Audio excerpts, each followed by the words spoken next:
Have you ever noticed that as soon as someone tells you that you can't have something, you suddenly want it 100 times more?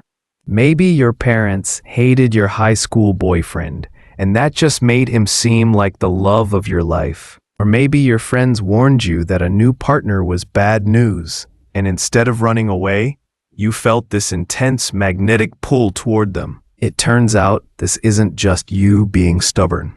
There is a fascinating psychological mechanism hardwired into your brain that turns disapproval into desire.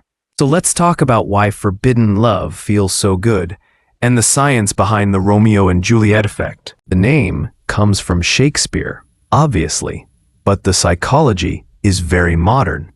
Back in the early 1970s, a group of researchers led by Richard Driscoll found something strange.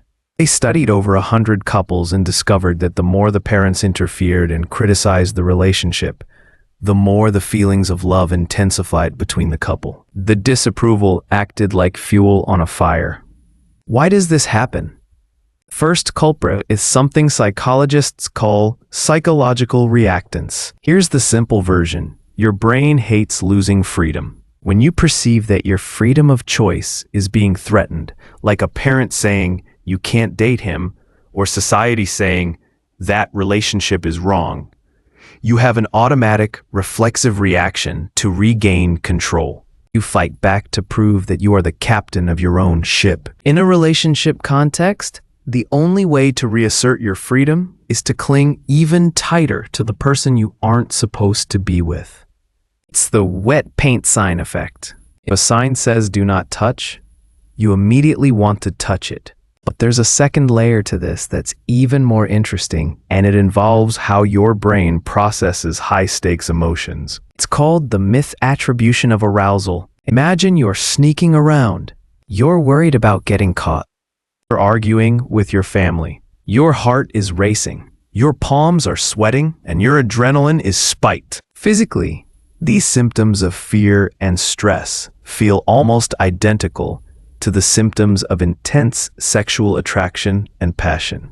Your brain gets confused, feels the racing heart and the adrenaline. And instead of interpreting it as, "I am stressed out because my mom is yelling at me," it interprets it as, "Wow, I must be incredibly passionate about this person." You effectively mistake anxiety for chemistry. This creates a powerful us versus the world dynamic.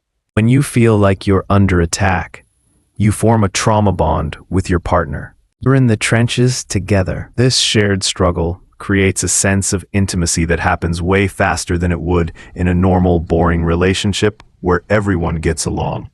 You look at your partner and think, "We are fighting for this, so it must be true love." This also triggers something called cognitive dissonance. Your brain hates contradictions. If you are fighting with your family, losing friends, or risking your reputation for someone, your brain has to justify those massive costs.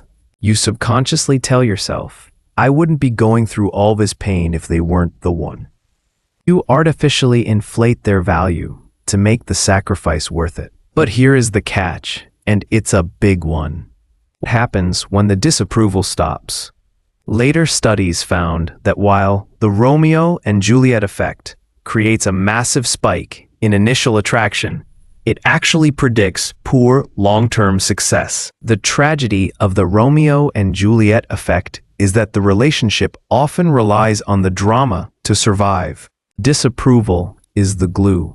When the parents finally say, "Fine, do what you want," or when the sneaking around stops and you settle into a normal routine, that artificial spike of adrenaline disappears. You're no longer fighting a common enemy.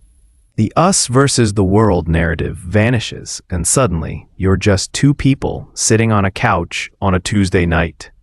Without the external pressure pushing you together, many of these couples look at each other and realize they don't actually have that much in common. The passion wasn't coming from the person, it was coming from the prohibition.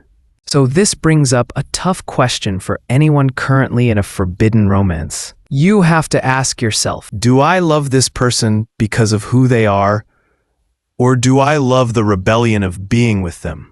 Are you attracted to their soul, or are you attracted to the fact that they are off limits? It's a hard distinction to make because freedom feels good and rebellion feels sexy. But real, lasting love usually works better when you aren't fighting a war just to get dinner together.